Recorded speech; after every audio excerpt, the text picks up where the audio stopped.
I don't know what most white people in this country feel. I can only include what they feel from the state of their institution. Now, this is the evidence. You want me to make an act of faith, risking myself, my wife, my woman, my sister, my children, on some idealism which you assure me exists in America, which I have never seen. So today we have a guest who I think is just amazing. I've been listening to her book, and the way in which she tells her story is so powerful, and it speaks for so many. She is Emerald Garner, the daughter of Eric Garner. When you think of the words "I Can't Breathe" and his story, she is his daughter. Hi, Emerald. Thanks so much for joining us today. Hello, and thank you so much for having me. Absolutely. We're honored to have you. As I always do when we interview African American guests, I always start it off with "Who are you?" Because even in your book, you talk about how people just presume so much about who you are and what you have and what your intentions were. And you were a person before all of this happened, and you are a person now. And so I just want us to give space to know, who is Emerald Garner? Well, there's a lot to me, and I always say activist last. The first thing I lead with is that, I'm a woman. Yes. I am a mother. Yeah. I am a nurturer. I am, a planner, a teacher, a doctor, school cafeteria, lunch lady, all of those things. I wear many hats, and I always say activist last. And before I say activist, I say survivor. Yes. And, like, as I explained in the book, it was my journey to finding my voice. So I've noticed, like, from a very young age, I've always been the person to ask a lot of questions. I'm a fast learner. Yeah. And I'm also always the type of person that wants to help. And before I became Emerald Garner on television, I've always been pretty personable, approachable. Mm-hmm. I did a lot of things, especially, doing spoken word when I was younger, Wow. just doing different programs. I even took a construction class. I had no intention on being a construction worker, but I took the class because it Wow. was free and available to me. And I've always wanted to figure out what my purpose is. And when I became Emerald Garner, I just didn't know what I wanted to do at all, because I had this person, this persona forced on me. Yep. that I did not ask for. Yep. So when I say that, I'm a mother, I wear many hats, I do this, I do that. I say it because I want people to understand me and why I do the things that I do, why I am the way that I am. Because, when you see somebody and you see that they're just this angry person all the time and they just don't care about anything, something had to happen for them to get there. So I always value people's story and what they've been through as a way of looking at who they are. Absolutely. And you said that, you had to come to terms with who you were. And I would say that you've always been who you were in the making. You've always been Emerald Garner. Your very name, I mean, it's such a beautiful name. And I love how all the siblings' names start with E. I love that. And the thing is that the world has to catch up with who you are. You sit in who you are. You take up spaces as who you are. But we got to catch up with who you are.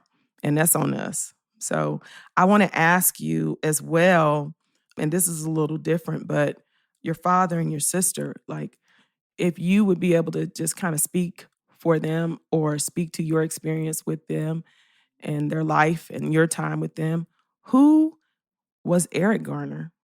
I always tell people that I got to know my father as an adult through the people that knew him. Yes. And I tell people, a person by the child that they raised. Like, everybody raised their children, and their children pick their paths. Like, it's not always what your parent taught you that leads you to where you are, because things happen in life. Yeah. So I just say that I'm very fortunate to have the father that I did. He showed us what it means to be a part of a family. He showed us what it means to be the head of the household. He showed us what it means to be a girl dad and a boy dad. You know, and I was a rebellious teenager, as I say in the book. So, you know, I was very defiant. I always wondered why. I felt like people should understand that. But people wouldn't understand that if they didn't know who my father was, Right. knowing how things are. So he was the type of person that he would give you the clothes off of his back. If everybody looks at the video, which I looked at, unfortunately, you can see that my dad didn't even have shoelaces in his shoes. He didn't have shoelaces because things like that weren't important.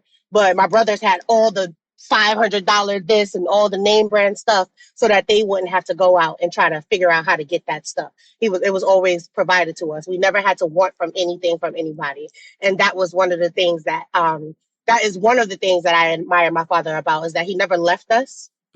He never showed us that we weren't important. He never gave us any type of hint or any type of clue that he was going to leave us. That was never an option. We were never left without him. So it's like anytime that I needed anything or wanted anything or needed to do anything, he was there for us. Awesome. And, you know, I say that to say that, you know, he was the type of person that was always there for you. And if you speak to people that have known him, they'll be like, oh, well, if you was hungry, he would buy you something to eat. If you was thirsty, he would definitely make sure you get something to drink. I remember being a child and being outside. And as soon as my father cut the corner, like, hey, ice cream truck is there. And he wasn't just buying ice cream for his kids.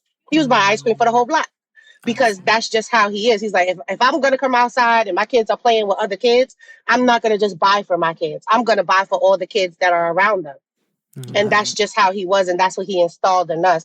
And we have those values because of him. And he was the type of person that was very hardworking, very dedicated.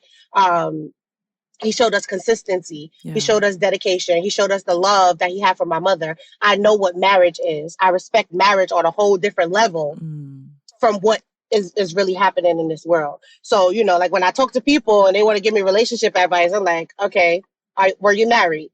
Did you go through things? No, you did not. So you can like give me no advice on relationships if you haven't been through it. And I use my parents' relationship as my guidebook, because my father never left my mother. My mother was never left with the kids to figure it out on her own. So he was never in the category of a deadbeat. So I don't know what that feels like. You know what I'm saying? Yeah. So that's what I always say about my father, is that he stood up, he did what he had to do, and he never left us. And those are the most important things to a girl growing up. Never being left, feeling loved, and always having somebody as your savior. And he was our savior. Yeah. Yeah. You tell in your book about how even when you would make mistakes and he wouldn't rub that in your face, he would just immediately just take you in and let you know that you were loved, that you were accepted, that like, we'll figure this out. I just think that was a powerful anecdote about his character. Yeah. Yes, especially when my sister got pregnant first. She had her daughter first. And then when I had my daughter, I was like, oh my gosh, they're gonna disown me. They're never gonna want to talk to me again. Oh my gosh. So it was just like one of those things. But when I called, it was just like, okay, just know that you're not gonna get what you want anymore. I was like, wait, what? Whoa, I love it. Just know that you're not gonna get what you want. So we're gonna make this very clear to you that now that you had a child, it's not about you. It's about the baby. So when you call me, make sure that it's about the baby. But it never was. He still took me shopping. He still bought me clothes. He still did whatever, but he let it be known, like, this is what you should be thinking about. Your child is what's important. Like, oh, you need something? That's nice. But what does my grandchild need? And that's what it was. As soon as, you know, we started to have kids and get our own apartments. And I remember one time falling behind in my rent. And excuse me, and I think it was like $300 that I owe. Like I was behind like $300. And he's like, I could give you this $300, but what you gonna do next month when it's time to pay the rent? So I remember having that conversation where it's just like, I could bail you out every single time, but what are you gonna do when I'm not here? Yeah. And then fast forward 2 years later, he told me that 2012, and then 2014 he died. So I really had to figure out how to make stuff happen, and knowing that I don't have that safety net. Yeah. Thank you for sharing that. And what people forget is that we are more than a hashtag. We are more than a headline. He was a human being, and he impacted the lives of people around him. He had a family. He was generous. He did not abandon his family. He was loving. And self-sacrificially loving. Yeah, I love that. Thank you for sharing that. And then, of course, who is Erica Garner? I read about, listening to the book, I was cracking up at some of the stuff that you were saying about how she would whip people's tails. As the oldest sister, like I'm the oldest sister, so I know how to get, I know about getting down. And so I love that, when you're the way you spoke of your sister is so powerful. But tell us, who is Erica? Yes, Erica was my father's mini-me. That's what everybody used to say all the time. She looked just like my father. And I used to feel a certain way. I used to be like, okay, well, I look like my mother. She looks like my father. Like, I want to have darker skin. I want to have thicker hair. I want to have this. I want to have that. So it was just like really interesting having us grow up. And then for a long time, people thought we were twins. So it was really funny to like trick people. We used to trick people. It was like, oh, I'm Erica. So they were like, oh, okay. But wait, hold on. I just say you're not Erica. And then like my mom would come and be like, one has glasses and one doesn't. Like, how are you getting them mixed up? Like, what is going on? But it just didn't matter. We everybody called us the twins. She was, like I said, she was the fighter. She was the one that, she was the one that was wild. She was the rebel. But she always had a sense of being a protector. Yeah. Being a leader. Yeah. Always, taking the lead in everything. And like I said, growing up, like she did a lot of the fighting the battles and, doing a lot of, just being the protector overall, for all of us. And it carried over into adulthood. She was very dedicated. She was a giving person. She'll give you everything that she has. Like if you're hungry, she'll feed you. You need $1, she'll give it to you. But she gonna want her $1 back. So yes, she was like, all right, listen, I gave you $400 for Christmas. Okay, that's fine. She loved to get, okay, I need my money back. So hilarious. It was just one of those, like, she was like, you're not going to get over on me, but I will help you out. And it was interesting to see her journey after my father died and to see the dedication and to see her turn into a politician when she did not like school at all. So I was like, you didn't like going to school with the English and the social studies. Her favorite subject was math. She was very good with numbers, very good with money. Excuse me. Whereas with me, I just know how to count my money and spend it. So, but she was definitely the type of person that was into numbers. Numbers was her thing. So like anything that has to do with numbers, that was her thing. And she was very fast with it. And then me, I was the reader. So, she was like with the money, with the hustling, like, having to really think about things critically. Yes. Like, having to put things together. Oh, this makes sense for this. When she started talking about politics and, laws, executive orders, and they started talking about the hustle of trying to figure out where her place was in politics. And when she would break stuff down to me, I'd be like, I never even thought about it that way. Wow. I'm like, I never even knew this. So, I didn't pay attention enough in history class to know this. She was like, I remember doing this in school, but now it's actually coming into play. So she was definitely intuitive in that way. Like she would catch on really quickly where it's like, okay, I don't understand anything that you just said. This is a foreign language. Please break it down in layman's terms. Wow. So that's, and then she was able to do that, especially when it came to everything that had to do with my father, because I don't think that it was that I didn't understand. I didn't want to understand. I don't want to talk about politics. I don't want to go to court. I don't want to deal with lawyers. I don't want to deal with police officers. I just did not want to do it because I was just so angry. And I'm just like, they might say the wrong thing. Then I'm going to go off. Then I'm going to mess up the whole meeting.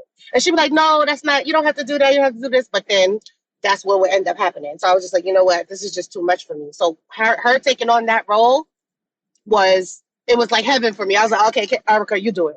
I'll do the paperwork. I'll watch the kids. I'll do your schedule. I'll make sure your clothes are ready. I'll write down your notes and take notes and stuff like that. I said, that's what I would do.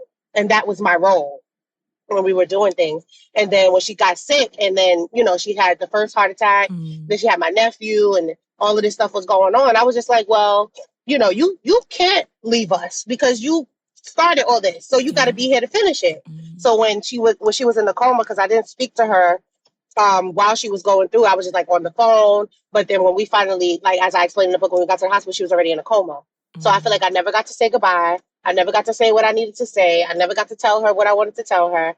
And during that time when she was in the hospital, I'm going to get emotional, so I'm going to talk fast. It's okay. But when she was in the hospital, when I came to see her the day before my birthday, and then I came to see her on my birthday, those were the 2 days. And then the third day when I came back, they said, oh, she had brain activity. And then they would say it from this time to that time. I was like, oh, I was here at that time. So her brain was having reactions when I was in the hospital with her. So I was just Wow. like, okay, now I know she heard me. So it was just like one of those things, like, I know she heard me now. So it was just like super emotional for me. And it was just like, seeing her go through that. Seeing her go through that was a lot.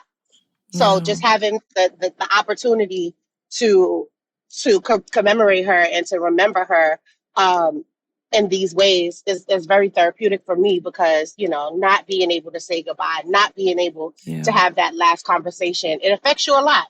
And being I didn't get to say goodbye to my father, I didn't get to say goodbye to her, like that was really heavy on me. And then when fast forward to last year, 2020, when I was taking care of my grandmother, she had dementia and she was living with me. And she did home hospice. And I really, really wanted her to do home hospice because I didn't get to say goodbye to my sister. I didn't get to say goodbye to my father. So I was like, y'all are not going to take, like, I don't know who y'all is, but y'all are not going to take my opportunity to say goodbye. So that's what I did. She stayed at home and she took her last breath at home with me while I was holding her hand. So for me, that was confirming saying goodbye to my father, saying goodbye to my sister, saying goodbye to my grandmother, actually telling her, tell him a message for me. Like that made me want to break out more. As you can see in the book, when my sister passed away, Reverend Sharpton said, now you're the leader. You're the person that has to step up. You have to advocate for your family. I did exactly the opposite. I went in my room, went in my house, did no interviews. I did nothing for 2 years because I needed that time to get myself together and get the kids together, because after my sister passed, I took her 2 children. Everything that you said, thank you for sharing and giving us more insight into the character and the personhood of the 3 generations, like your grandmother, your dad, and your sister. 3 generations of loss between 2014 and like now. It's a lot and it's traumatic. And you talk about in the book how what killed your father and who killed your father also killed your sister. And it probably had that residual impact with your grandmother. Like after that happened, your family was never the same. And the thing that people don't think about is, like you said in the book, everybody wants you to, do you forgive? And they're asking you these questions for these little sound bites that they can run with. But nobody thinks about you as a human, and everybody, like, you're flung into activism. You might not have been an activist. Black people should not have to be activists. We should not have to make those life sacrifices because of injustice. Like, Eric Garner didn't sacrifice his life. His life was taken from him.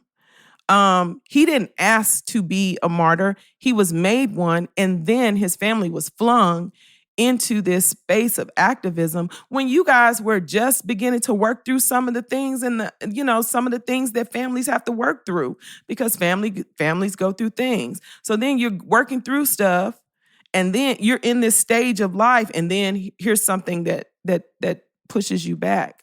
And so I guess I just kind of want you to speak more and, just remember some of the things that were said in the book. Speak more about that. Like, when Black people, specifically Black women, when our tears and our pain is like almost weaponized against us in a lot of ways, but when we're flung into this activism spot that we didn't ask to be in, and the world is watching and judging.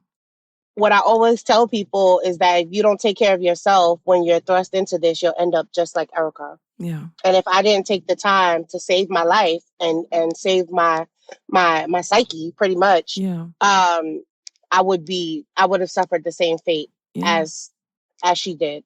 Oftentimes people don't understand some of the impact. So with my sister, she watched that video God knows how many times.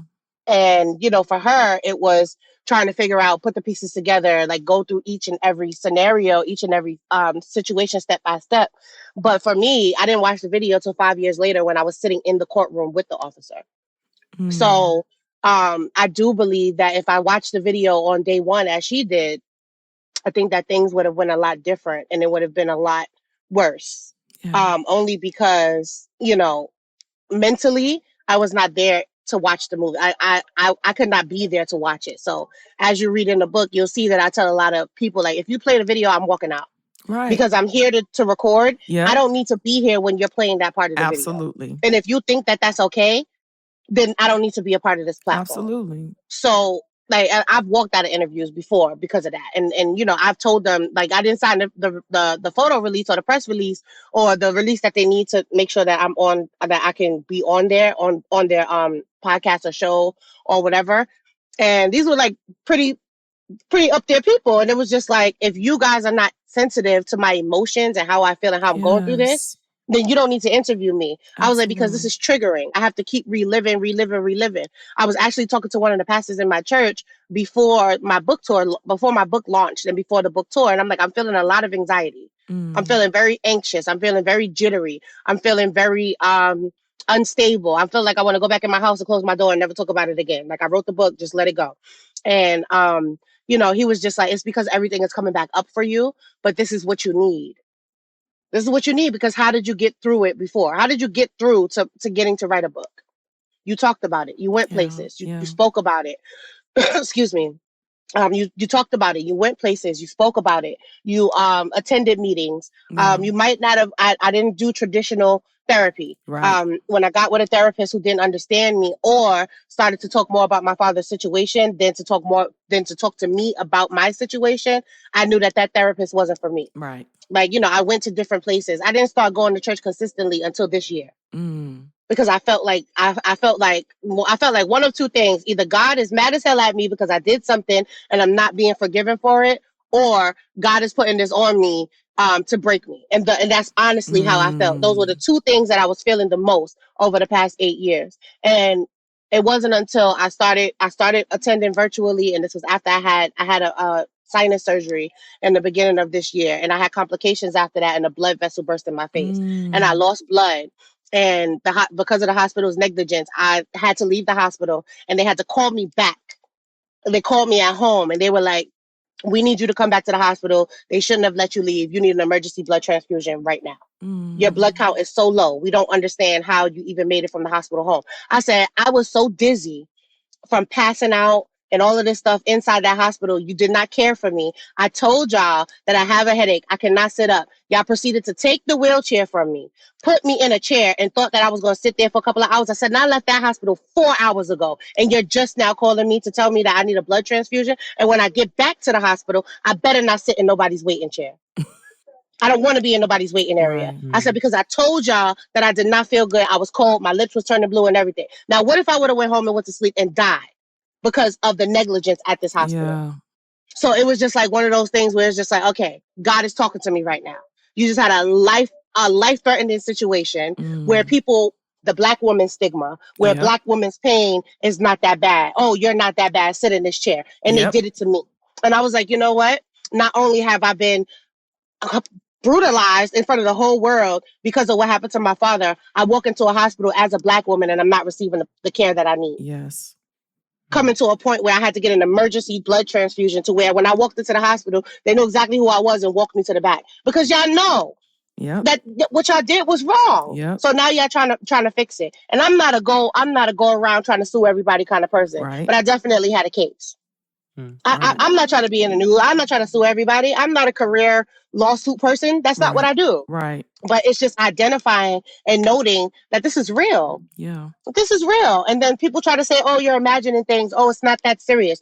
Don't tell me what's serious when I'm feeling what I'm feeling. Right. Oh, that is not that serious when I'm feeling what I'm feeling. And that's why I always say to people, and as we go through this and we do this, I allow people so much grace. I give people more grace than I ever have in my whole life. Yeah. Because it's like, I really understand what it means to be at rock bottom and you're walking around and people are thinking everything is okay when you're hurting on the inside. Yeah. Like, I know what that feels like, to be dying on the inside and nobody's listening to you. Yeah. And that's why I say all the time, you have to save yourself. You have, when I see a family and they're like, what advice do you have for other families of police brutality? Say no. They want you to go do an interview. If you do not feel like it, say no. Because guess what? Whether you go to that interview or not, the world is going to keep talking about you, whether you want to or not. So you have to take care of yourself. Come on.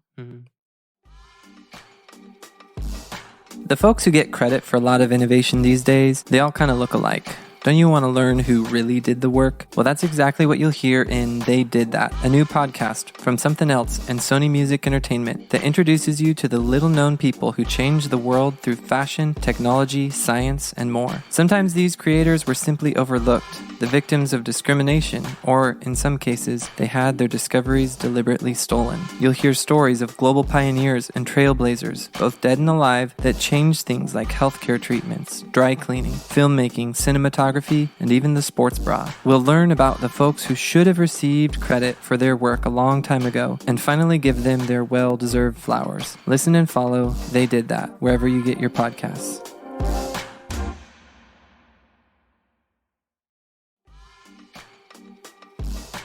I want to tell you guys about a new podcast that I'm excited to listen to called Last Resort. It is a documentary podcast following the rise, fall, and rebirth of Calexit, the campaign for Californian independence. It's a story about the dream of a new progressive utopia on the West Coast. It's about fighting for America's future. It's also a tale of two friends who started on the political fringe and ended up in the middle of a still unfolding global criminal conspiracy involving the FBI and Russian intelligence. It asks the question, what if California seceded from the U.S.? What would happen if it did? Would it usher in a new era of peace and prosperity, or plunge the country into a new civil war? Listen to new episodes of The Last Resort every Tuesday on Apple Podcasts, Spotify, Amazon Music, or wherever you get podcasts.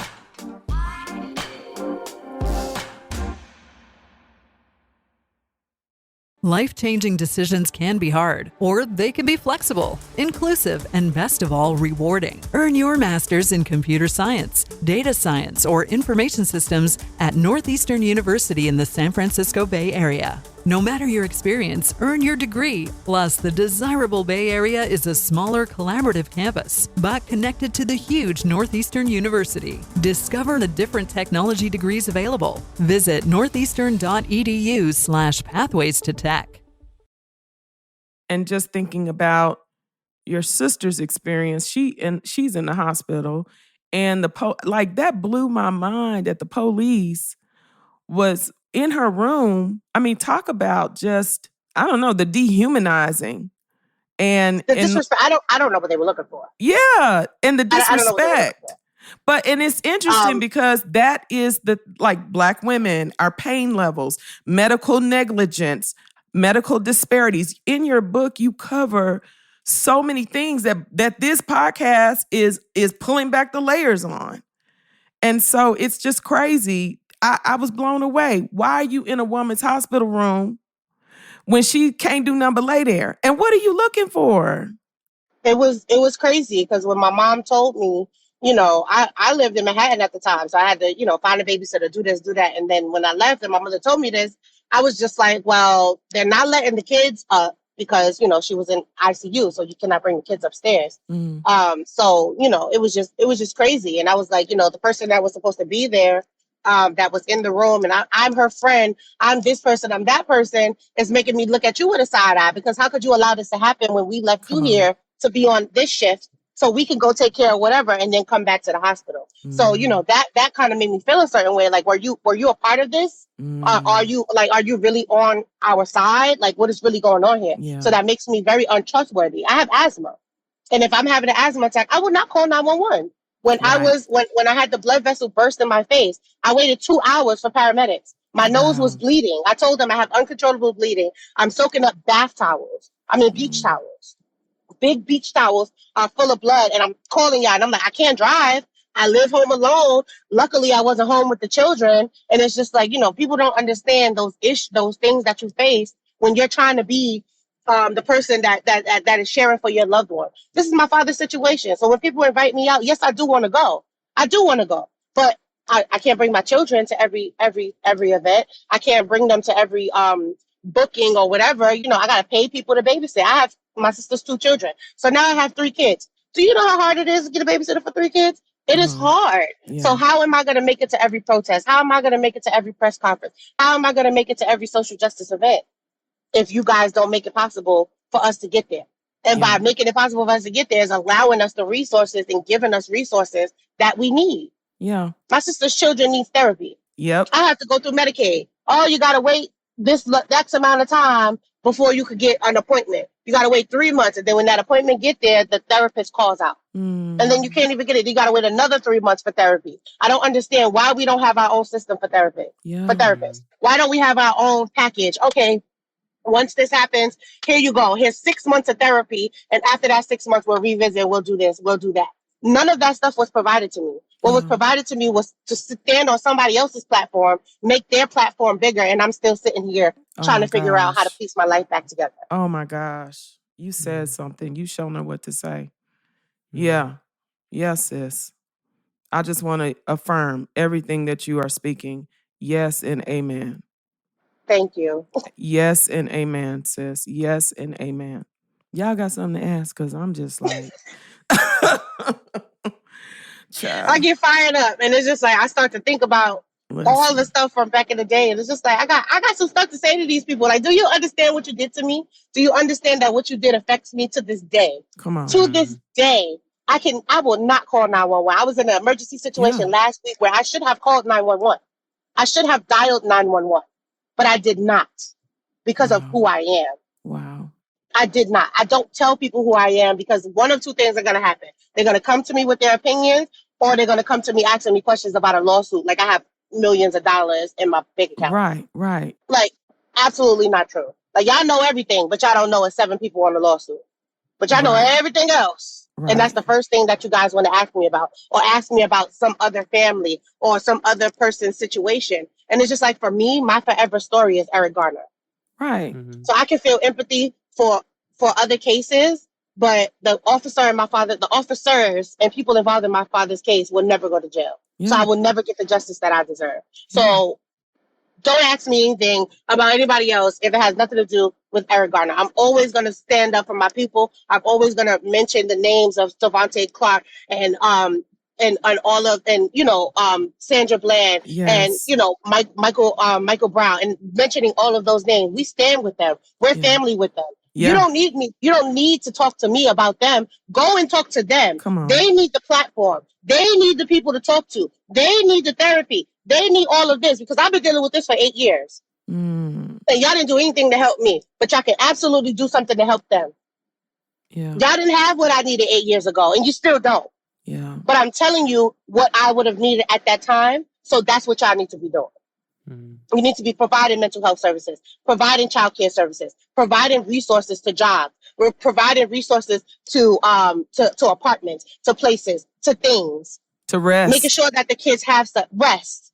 To rest. And that's one of the things that I really needed was rest. Yes. But I had to deal with 3 children, 3 different grade levels, in remote learning, 2 different schools, parent-teacher conference. I still have to pay bills. I still have to buy clothes. I still have to buy food. I still have to make sure that they have everything that they need. Make sure that I am doing everything that I need to do to adhere to these rules put on us by the system that tells us what we can and can't do with our children. So I have to deal with all of that while still battling with the police killing my father, and then my sister dying after that, and still trying to figure out how I'm going to live and how I'm going to survive. When I have 3 mouths to feed and 1 income. They try to make it so glamorous, don't they? They definitely try to make it glamorous. Oh, we gave them a settlement, but there's 7 people on the settlement, and I didn't get a big portion. And that's all public record, so that can be looked. I didn't get a big portion. I didn't get life-changing money. So please, this money is not. It's not to take care of these kids, because now I got 3 kids. I have 3 kids to put through college. Well, first of all, the youngest one just started school, so I got to put him through elementary school, middle school, and high school. Wow. My niece is older than my daughter, so now I'm thinking about graduation and college and all this stuff for my sister's child before I can even think about it for my child. How fair is that to my daughter? That now she has to share her mother and share the responsibility. She doesn't get all the attention that she used to get in, because now I had to take on 2 extra children. And nobody stepped in to help or alleviate any of that stress. And then even helping to navigate their trauma while you're navigating your own trauma. And to see in the depressive state that my niece was in for a very long time. Like, it took a long time for somebody to make her even smile. Wow. And the fact that I'm seeing her smile right now it lets me know that what I've been doing has been helping. It's not all the way there, but to see one little smile from her brightens up my day. because she has felt it the most. Absolutely. Yeah, you describe in the book, one of the quotes you say, "I don't know why people keep telling me I'm so strong. I need to comfort myself, and you're telling me my sister isn't going to make it through the weekend, and you're delivering this news and I need to deliver this news to my whole family on my birthday." And just like that thought of like you are strong and people celebrate that strength without realizing the tragedy inherent in having to be so strong, because Eric was strong. Like he was the anchor and the cornerstone of the family, and he was taken from you. You shouldn't have to be the strong one. Like you should have that help. Like God even meant for you to have your family there whole and not broken by this like corrupt and broken system. And like you shouldn't have to, it's a tragedy that God grieves with you. Like he's like, I hearing you describe your story with Erica, like I felt my eyes tearing, and I don't Yeah. even know her. Yeah. But what I do know is that God knows and sees her and you and Eric and loves you and grieves with you. And as you were describing, like those two options of how God feels, is he mad at me? Is he punishing me? Does he not care? God commands his people to weep with those who weep, to mourn with those who mourn. And he does that because he tells us to do that because that's also what he's doing. And I know, because I feel even in myself that that's what love does, is it enters into your pain and grieves with you. And so I know that that's what God's doing too. You shouldn't have to be strong. And I just want to like lament the tragedy of that. Yes. And the strength is like good. It's good that you are strong. It's good that you haven't been crushed by it, but we shouldn't be like, yay, you weren't crushed by something that should have crushed you, without grieving Right. that you shouldn't be under all that weight. I just am sad with you and enter into that and invite the audience even to just to grieve, I think is an appropriate response. Yeah. And to not that we like really understand or can fully be there with you in the grief, but that you shouldn't have to grieve alone. It's almost like we don't have the right to grieve with you, but you shouldn't have to grieve alone. And so I just like want to enter in and want to, like our audience, want to invite people to empathize and enter in so that you don't have to be alone, so that you can know there are tens of thousands of people who are just feeling sad with you. Yeah.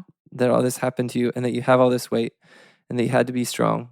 And I want to just take a moment to just do that, like say loud, that pause. Because on my way here, I was telling my youngest son that I was, I've been telling him, I'm going to be sitting and talking like with Eric Garner. And they know who your father was. And as I was walking out the door, my youngest son was like, Mom, like, he was like, good luck. Like, that's horrible. Like, what do I say? I said, baby, pray for Emerald. I said, pray for her. And, pray that we, give her respect, honor, and dignity and help and make her feel seen and heard.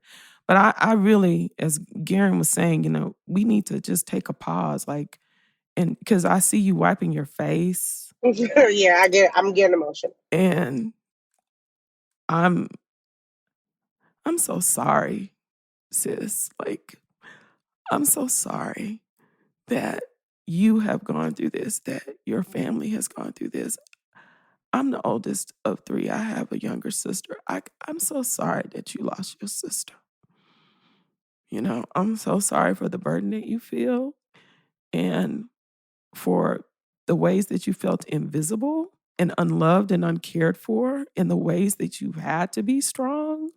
I'm so sorry. I lament. We lament. We sit with you in this sadness. And this is not just an interview where, we want your story. We want people to see you as a human being. This is Emerald Garner, y'all. Like, everything that she is saying, let that sit with you and resonate. And I just want to take a moment to just pause and just a minute, just to pause.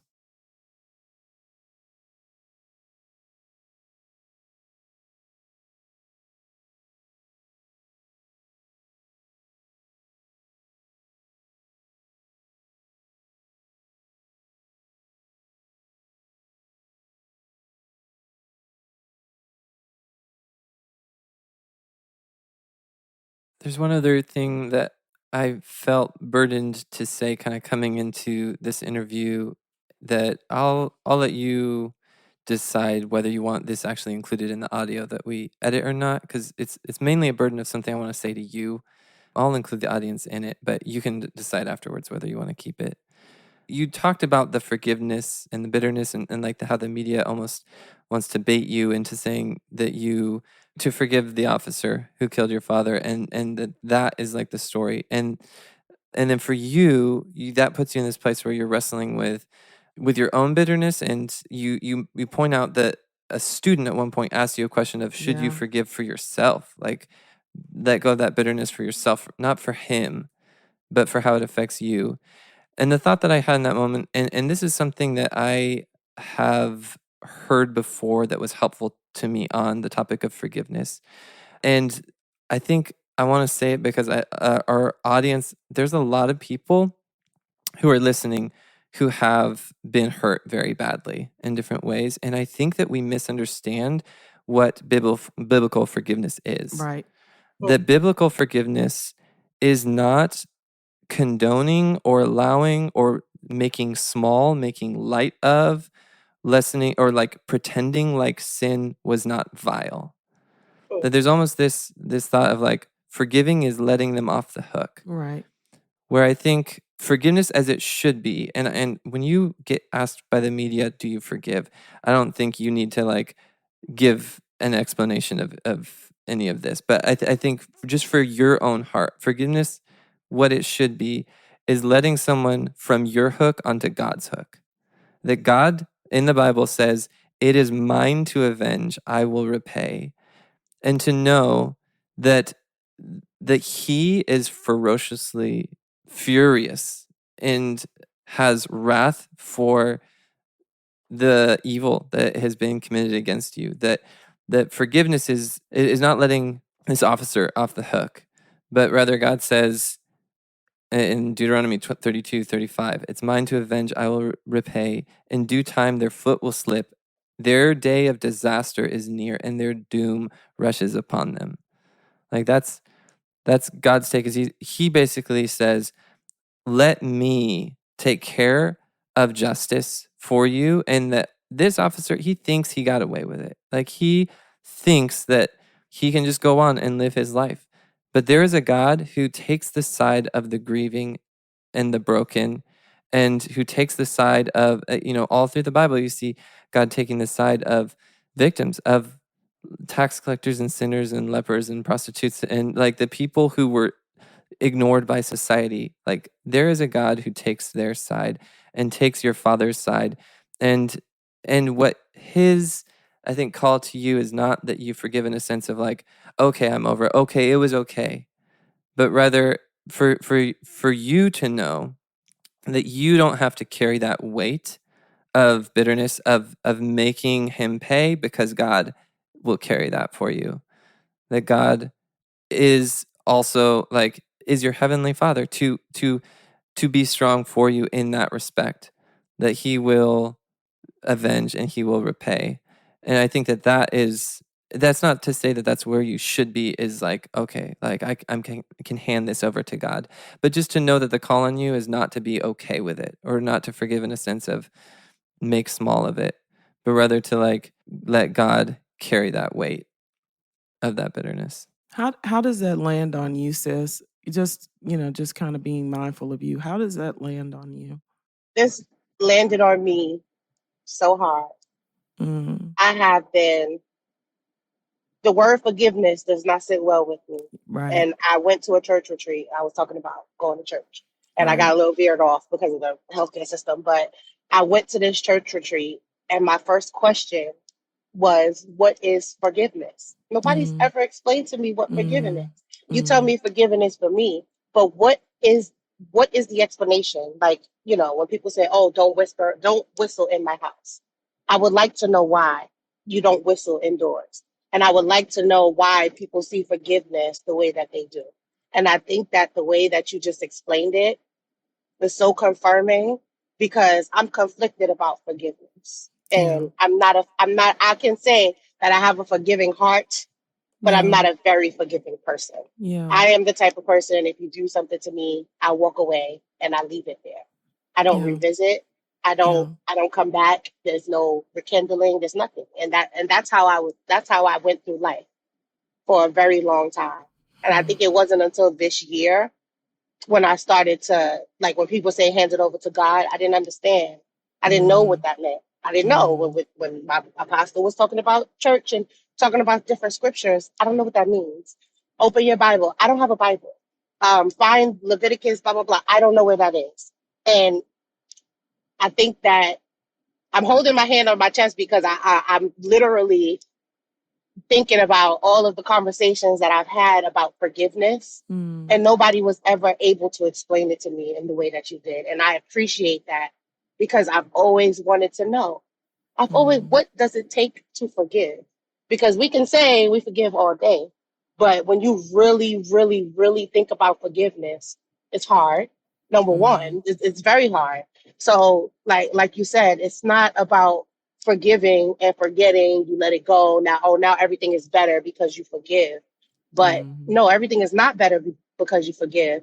But your faith, your hope, Yeah. the Holy Ghost, the Bible, the praying, having people pray for you, praying for certain things, um, instead of praying for things to happen, I started to pray for things that I needed.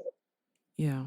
And I think that when you explain forgiveness, it's like, my family was broken after this stuff. So after this tragedy, I don't want to say stuff, but after this tragedy, and I wish that forgiveness was explained to me in this way 8 years ago, because I don't think that we would be as broken as we are today.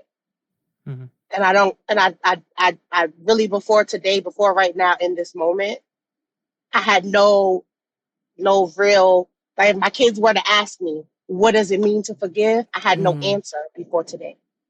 So I just want to definitely just to show you appreciation that you broke it down the way that you did, because a lot of people need to hear that.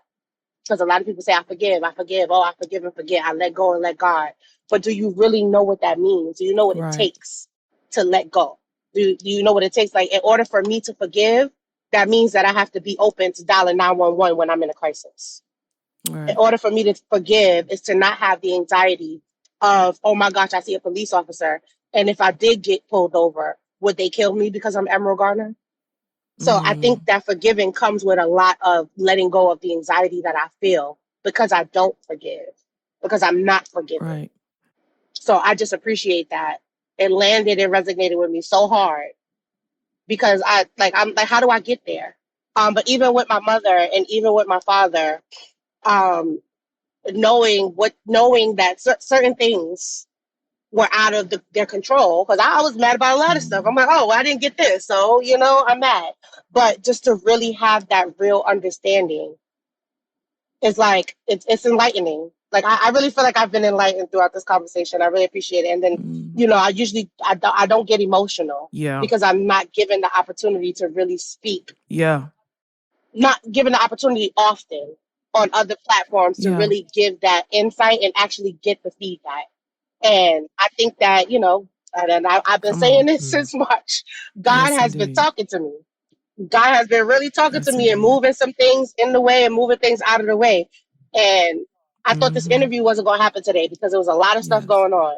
And I'm so glad that it did happen, because it's definitely, Thank you. I appreciate you three. I really do. I feel like, I feel heard, like you said, I feel heard. And I feel like you understand my pain. And that's what I wanted from the book. I wanted people to understand me, because my anxiety, my depression, everything that I went through showed up as anger. So for the past couple of years, people have experienced me as being very angry. There's people say it all the time. Oh, you're just so angry. You're just so angry. You're so angry. But never took the time to ask me why I'm angry. Yes. You see me on TV. I have every right to be angry about what happened to my father, but I'm angry about a lot of other stuff. And I need y'all to understand that instead of Yes. chastising me and judging me, I need you to help me. Well, And I think that this conversation put it into perspective. And I appreciate it. I really do. absolutely. And we appreciate your vulnerability. You don't, and I just kind of want to come a little bit behind because I wrestle with the idea of forgiveness as well. And the thing about it is, sis, like there's space for you to have a process for forgiveness. There's days you don't have to understand, days you may understand a little bit more, but the balance of the way that the world wants you to forgive is so that you could put a bow on it. And the way that God wants you to forgive, it's like I feel like Garen did a beautiful job of explaining it, and I know he did that to edify you. But I wrestle with forgiveness, and it's about you're pursuing justice. In your pursuit of justice and wanting to see someone behind bars for what they did, which they should be, your pursuit of justice, that does not mean that you're without forgiveness. You're pursuing justice, but the act of forgiveness involves turning over the vengeance. It's like people think pursuing justice is trying to is an act of vengeance, when God clearly says that we need to pursue justice, that we need to seek out justice for Emerald Garner and every family that's in, like, we need to pursue justice. But the vengeance part, we could be so diligent and vigilant about justice to make what is wrong in this world right. But at the same time, it's like while giving the vengeance over. And I feel like you have done that beautifully, but you don't owe that to anyone. And if one day you wake up and you hate his guts, that person. Oh no, I don't forgive. It's okay. We came there. Well, and my thing is, if that's between you and God. Like, right. You get to work through this process, and it's not something that's instant. It may take you the rest of your life, and that's okay. And you should not feel any burden or guilt or shame for whatever you wake up, feeling one day, or whatever you're triggered in feeling in a moment. God is there. Absolutely. And that's why I say, like, this experience, like this officer, I don't have a long spew about anything towards him in particular, but it definitely taught me how to deal with other situations, how to deal with other people, how to move through it, with grace. Because if I didn't have a lot of grace for a lot of things, the world would have went up. So I just like, I'm grateful, and I'm grateful for the understanding, for a better understanding of what forgiveness is. Like I said, I don't have a lot of it, but I'm open to understanding what that is and how does that truly feel. Because I'm not going to say something I don't believe. I'm not going to speak upon something that I don't feel. So that's why I said a lot of times, God, why are you doing this to me? Why are you doing this to me? But when I started changing my thinking, God, why are you doing this for me? What are you trying to show me? I'm fighting you so hard. All right. What are you trying to show me? And once I started to listen and I started to do things, people started to shift. Attitudes started to shift. Things in my life started to move around. And I was grateful for that. And I appreciated that. And I'm looking forward to the future. I am looking forward to all of the things that are in the plans for me. And, I'm looking forward to building up my organization. I'm looking forward to, branching out with the book and making sure that, people get it, read it, see it, and understand it. And, working on a documentary. I'm gonna keep talking about it until somebody say, hey, I'm doing a documentary. But just being confirming and knowing that, I'm not in this alone, first of all, because I felt very alone for a long time. And I have places where I can receive help. And if there is no place, then I'll create it. So as we kind of draw towards the end here, which we have so many other things I would love to talk to you about, but we can't get to it all. But wanted to, yes. I mean, the audience, you guys need to read the book. You need to get the book, both to support Emerald and continue to build her platform. to continue to bring good into the world through that platform, and then also for yourself, and even as you were saying, like, you feel blessed by this interview. Just know, like, you have blessed us by tremendously, like sharing your story, and by our experience of reading your book, and having that opportunity. Like, you are a blessing to us. Yes. And I just want to invite you, before we go, to speak directly to the audience as they listen. Like, you are in the ear of people who are driving to and from work or going about their day doing different things. But what would you want to leave them with? Maybe just speak from your heart, what they should take away, either as a summary of this interview, or just like a marching order, like how would you like to send them off? Yeah.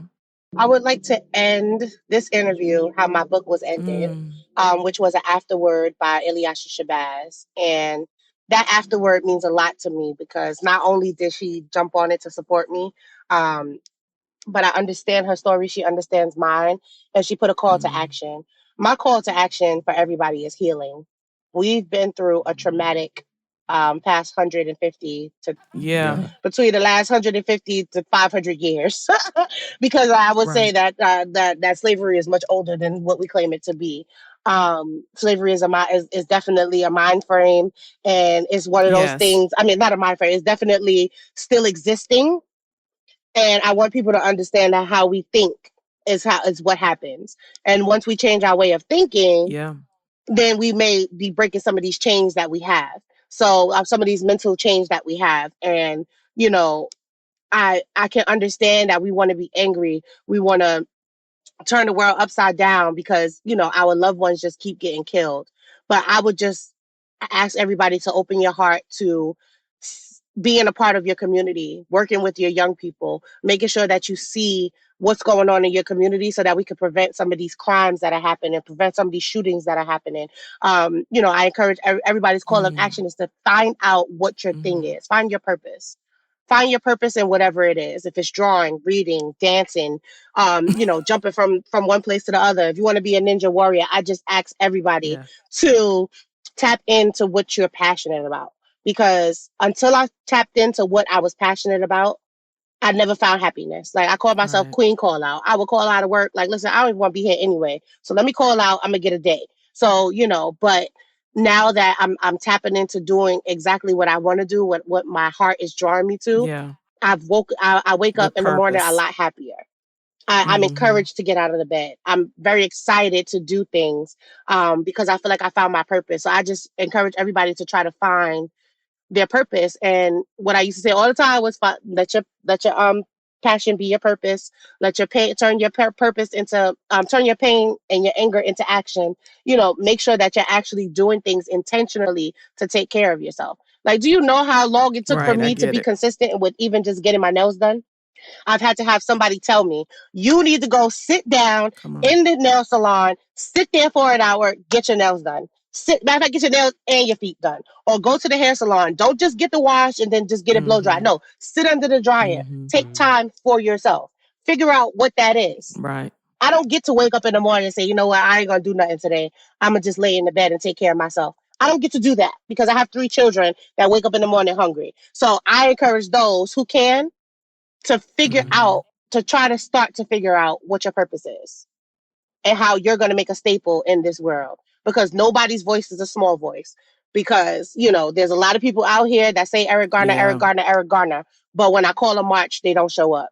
When I call people to tap into Instagram, they don't show up. When I tell them to show up for events or whatever, they don't show up. So I just encourage people to find their purpose and let your anger turn into an action that actually helps your community.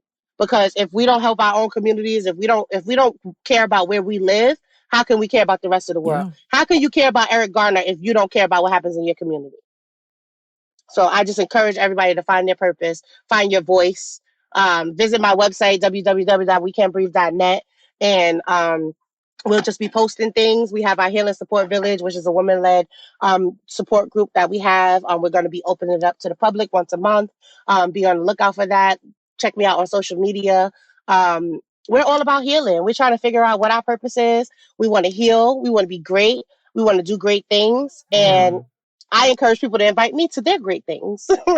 So just send the invite. Yes, indeed. I just followed you on Instagram. So come on, sis. So, Oh, and thank you. I'm about to follow how you do back. we support you? Of course, buy the book. Of course. What else can we do? It would be great if people, of course, purchase the book.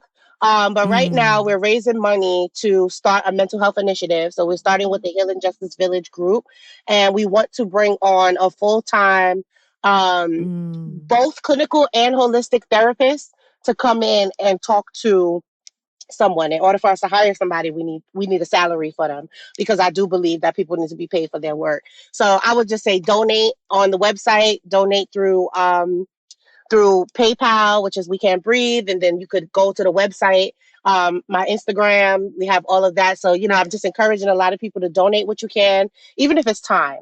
If you're a mental health therapist and you have time to speak with people, just to do check-ins. This is not like, oh, we're going to put you on a regular schedule. No, we need to check in with people. We need to see how people are doing. How are they moving through their day? Because if one thing happens, somebody cuts you off in traffic and then the rest of your day is messed up, how are you going through life? Because how are you getting through? Because it's not easy. So I just encourage people to do that, donate, refer people.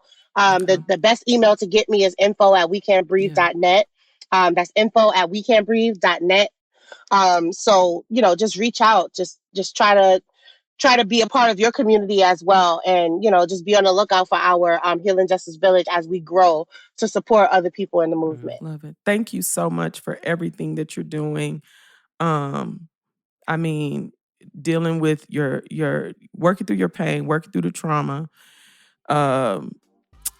pursuing your passions that have been born through this experience, still having hope, caring, being a caregiver, being a caretaker, trying to, find ways to love yourself and care for yourself, being a voice for mental health support, which is huge in our community because there's so many disparities that we understand why people don't trust mental health or support or, the medical community in general. You're doing so many things, sis. And so I just want to say thank you. Thank you for coming today, but also thank you for everything you are doing. God sees and knows, and there are people who see and know we see, and we are just so blessed by your work, and we thank you. Thank you so much.